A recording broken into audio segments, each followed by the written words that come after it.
শাশুড়ি মা আজকে আমার সাথে অনেক বড় অন্যায় করলো, আমাকে না নিয়ে চলে গেল আমার বাবার বাড়িতে।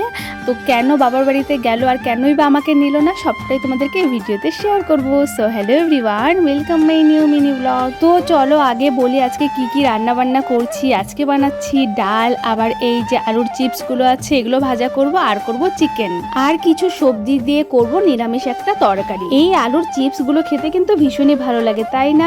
এটার মধ্যে কোনো রকম কিন্তু লবণ দেওয়া থাকে না, এটাকে আবার পরে লবণ বা চাট মশলা দিয়ে মাখলে না ভীষণই ভালো লাগে খেতে।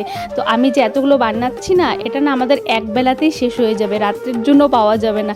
মানে এই চিপস বলো, ভাজা টাজা, এগুলো আমাদের বাড়িতে প্রচুর লাগে। যদিও বা কোনো সময় ভাবি যে বেশি করে বানিয়ে রেখে দেবো, কিন্তু ওটা আর হয় না, কারণ বাচ্চা থেকে বুড়ো সবাই নাই যে চিপস খেতে খুবই ভালোবাসে আমাদের বাড়িতে। চলো ওদিকে কিন্তু সবগুলো চিপস ভাজা হয়ে গেল, আর ওদিকে ডাল সিদ্ধ বসিয়ে দিয়েছি, আর এদিকে চলে আসছি এখন চিকেনটাকে ম্যারিনেট করার জন্য।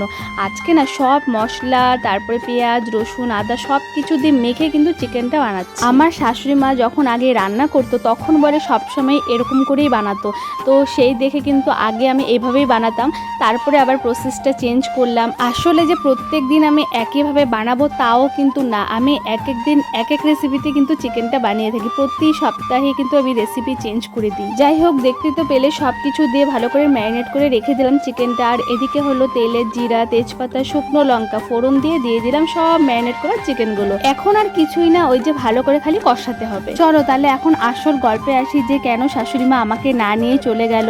তো অ্যাকচুয়ালি শাশুড়ি মা একা যায়নি, সাথে ছিল মাসি। অ্যাকচুয়ালি মাসির জন্যই কিন্তু আমার বাবার বাড়িতে গিয়েছিল। অ্যাকচুয়ালি মাসি এসেছে অনেক কয়দিন হয়ে গেল, কিন্তু কোথাও ঘুরতে যাওয়া হচ্ছে না দেখে মা বলছে চলো তোমার বাবার বাড়িতে ঘুরিয়ে নিয়ে আসি, যার জন্যই কিন্তু যাওয়া। আর আমি যে মার সাথে যাব এটা কোনো সময় পসিবল না, কারণ আমাদের দোকান আছে, কারণ সবসময় মা দোকানেই থাকে, আর মা যদি কোথাও যায় সেখানে আমাকে দোকানে থাকতে হয়, আর আমি কোথাও গেলে দোকানে থাকতে হয় মাকে।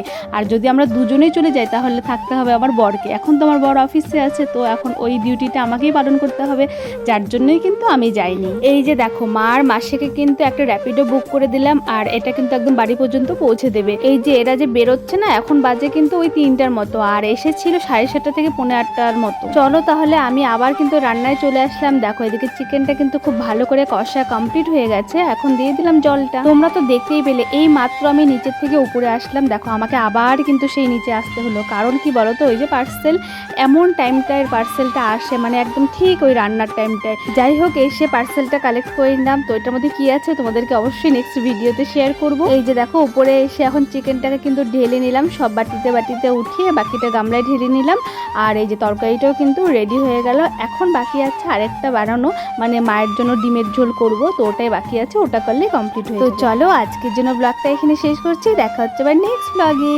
বাই।